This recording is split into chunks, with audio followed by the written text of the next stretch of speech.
Hello and welcome to another tutorial by Classic Craft Studio. I'm Rebecca and today I'm going to take you through another combination project. For starters, I started off doing gel printing the background. I'm still in the early stages of experimenting with gel printing, which is why I haven't done a full tutorial on it yet. But for today's print, or for today's piece of work anyway, I did a sort of an etching, if for lack of a better word, onto the paint. And I used a small comb for this. So in the example I'm showing you now, I did a color background. So that's just literally just one layer of print. So that can be quite thin paint. But the paint that you're actually doing your scratchings or your etchings onto, that needs to be slightly thicker. And what's also important is the grain of the fabric that you're using. So for this blueprint, I did it on a calico background, but the print that I actually ended up needle felting onto was a much finer background. I think it's a poly cotton. It was just an offcut that I found in my scraps box, and it worked beautifully because it was such a nice fine weave, and it really picked up the details of the print nicely. So this is something you want to bear in mind if you are experimenting with gel printing onto fabric. Like I say, I'll get to doing a more in-depth tutorial on this at a later date when I've done a bit more experimenting. I used acrylic paint for my gel printing. For fabric, especially if it's going to be washed, you might want to look at using fabric paint. It works just as well. I just happen to have a lot of black for acrylic paint, so I used that. But it's up to you which type of acrylic paint you want to use. Just remember, of course, that acrylic paint is essentially microplastics, so you don't want to pour your paint water down the drain. Rather let it dehydrate and then just throw the whole lot out into your plastics recycling.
Right, so onto the needle felting of the person or figure.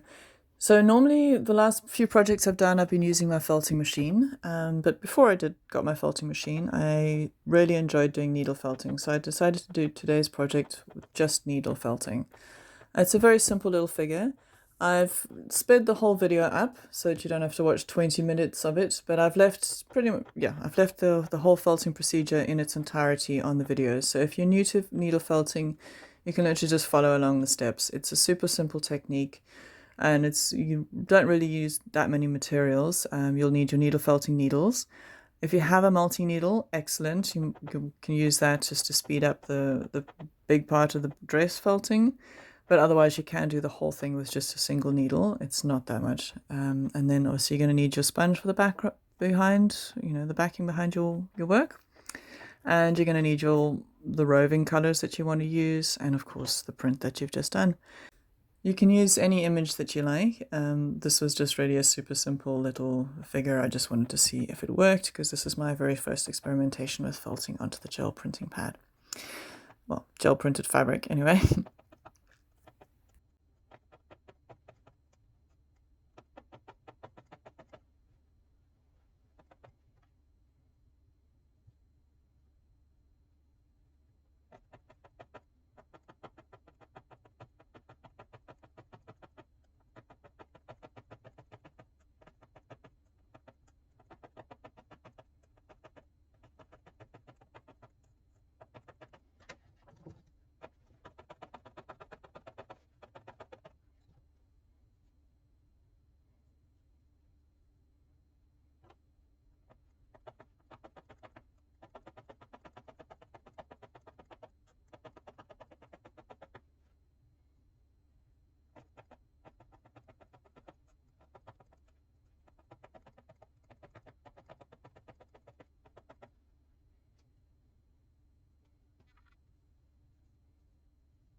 So that's that for today's little tutorial. As always, please like and subscribe.